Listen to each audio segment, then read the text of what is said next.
Je préfère gagner 1% des efforts de 100 personnes plutôt que 100% de mon propre effort. Cette phrase, elle est ultra puissante et elle nous vient tout droit de John D. Rockefeller. Si tu sais pas c'est qui, je te l'ai mis en une phrase simple juste ici.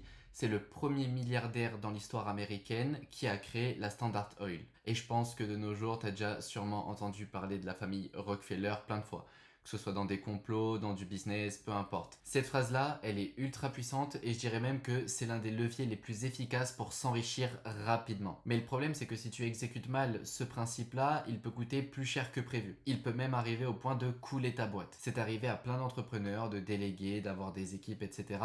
et de mal gérer tout ce qu'il y avait au milieu, et qu'au final, les coûts et la rentabilité n'aillent pas de pair et que ça se passe mal pour le business. Et c'est pour ça que dans cette vidéo, j'ai décidé de te présenter les 7 étapes pour déléguer efficacement. Et sans perdre de temps, passons directement à la première étape. La première étape, c'est tout simplement d'accepter que tu ne peux pas tout faire. Souvent, oui, on aime tout faire parce qu'on sent qu'on a le contrôle, etc.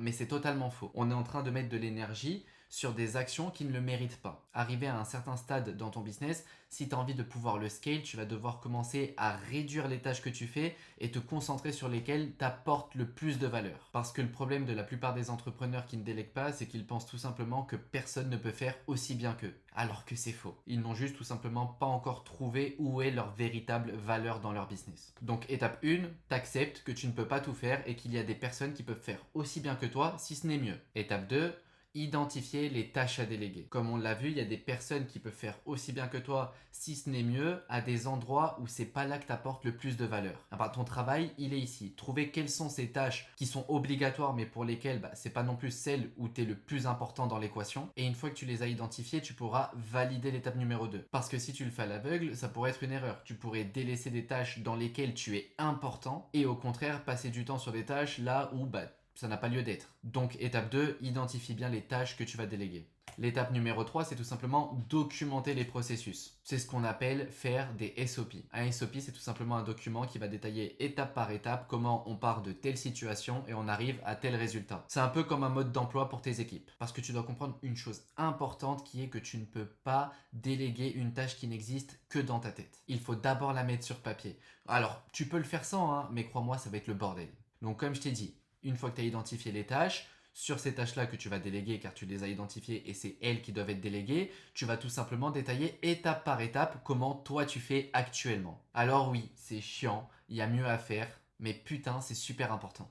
Étape numéro 4, c'est tout simplement de trouver les bonnes personnes. C'est la logique. Tu as accepté que tu ne peux pas tout faire, tu as identifié les tâches que tu vas devoir déléguer pour te concentrer sur celles qui apportent plus de valeur, tu as documenté les processus de comment tu le fais et comment tu as envie que ce soit fait, et maintenant tu dois trouver les bonnes personnes pour le faire. Au sujet de trouver les bonnes personnes, je pourrais parler de longues minutes parce que je suis habitué à ce sujet-là. Étant donné que j'ai commencé à déléguer en 2022 avec mon agence marketing que j'avais à cette époque-là, du coup laisse-moi te dire que autant que j'ai trouvé de super personnes, j'en ai aussi trouvé de très mauvaises. Mais récemment j'ai lu un livre qui s'appelle De la performance à l'excellence de Jim Collins et dedans il présente un concept qui est vraiment incroyable. Ce concept en gros c'est qui tu fais monter dans ton bus. En gros dans son livre, Jim nous explique que les leaders qui ont réussi à passer des entreprises de performantes à excellentes ont tous adopté une stratégie contre-intuitive. Ils se sont d'abord concentrés sur qui mettre dans le bus avant de décider où aller. Le concept est super bien détaillé dans son livre, du coup je te mettrai le lien dans la description si ça peut t'intéresser et que tu as envie de le lire. Mais crois-moi que juste avec cette partie-là, tu sauras précisément comment trouver les bonnes personnes. L'étape numéro 5 consiste tout simplement à onboarder correctement. Pour ça, laisse-moi te donner l'exemple de mon entreprise Orenic Studio pour laquelle on fait du développement web. Imaginons que mon client a besoin d'une certaine feature. Tu te doutes bien que si à la réception des informations, quand il nous explique tout ce qu'il a besoin, si on est mal organisé ou qu'on loupe des choses, à la livraison, il va y avoir des problèmes aussi. C'est évident. Du coup, onboarder correctement, avoir toutes les informations, tout le contexte, tout ce qu'il y a besoin pour travailler, c'est important pour pouvoir déléguer efficacement. Tu peux déléguer en envoyant des informations floues, par contre le résultat je te promets rien. La 6e étape, c'est de fixer des objectifs clairs. Ça c'est très important. On garde l'exemple de ma boîte Orenic Studio. J'ai testé 2 méthodes. En gros, moi les développeurs qui bossent dans la boîte, ils sont payés à l'heure. Ok, jusqu'à là tout va bien. Maintenant, je vais dire que dans l'exemple 1, au tout début, ce que je faisais, c'est que je disais ok, on a 7 tâches à faire. T'as vu, genre j'ai confiance, ça bosse bien, le taf est parfait, le taf est réglo. Du coup, on a cette tâche à faire, faites-la et c'est réglé. Ensuite, avec le temps, j'ai décidé de tester parce que comme la boîte est assez récente, le but c'est de tester. Tu vas pas rester sur le premier modèle que tu as fait, tu testes sur une mission, sur deux, bref. Tu testes des choses pour voir si d'une autre manière tu peux avoir de meilleurs résultats. Et ce que j'ai fait, c'est que j'ai mis en place un système de doc avec les tâches à faire, les consignes et un délai de temps attribué à la tâche. Là où avant les freelances se disaient ok, il n'y a pas de temps mais on le fait comme ça, et là où il y a le temps, en fait c'est bien mieux pour tout le monde. Le freelance sait qu'est-ce qu'il a à faire en combien de temps. Toi, en réalité, tu te rendras compte à la fin que tu gagnes de l'argent en agissant ainsi et surtout, tu maîtrises tes coûts. Du coup, fixer des objectifs clairs, qu'ils soient temporels, d'action ou autres, c'est très important. L'étape numéro 7, c'est tout simplement de contrôler sans micromanager. Ce que je veux dire contrôler sans micromanager, c'est que faut quand même que tu contrôles le travail qui est émis de la part de tes freelances ou de tes employés, peu importe, mais des personnes à qui tu vas déléguer le travail. Par contre, il ne faut pas que tu sois en train de micromanager.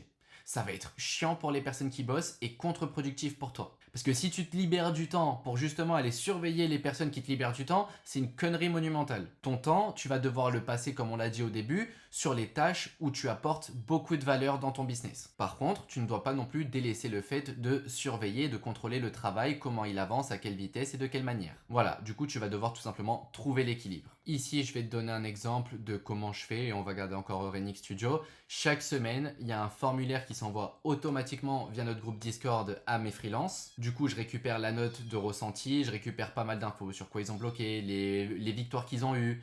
Bref, je récupère plein d'infos et derrière, une fois que toutes les infos ont été remplies par les freelances, hop, j'ai un agent IA qui va venir tout simplement récupérer toutes les réponses, les traiter et me faire un récap. En gros, l'agent IA, chaque semaine, il envoie le formulaire et une fois qu'ils sont remplis, il m'envoie le résultat. J'arrive à contrôler sans micromanager. Ça fait pas chier les freelances et ça me fait pas perdre de temps. J'espère que cette vidéo t'a été utile. D'ailleurs, s'il y a un des 7 points qu'on a évoqués lors de cette vidéo que tu as envie que je développe dans une vidéo dédiée pour aller plus en profondeur, dis-le dans les commentaires et ça serait un plaisir de faire cette vidéo. Et n'oublie pas de t'abonner pour plus de contenu.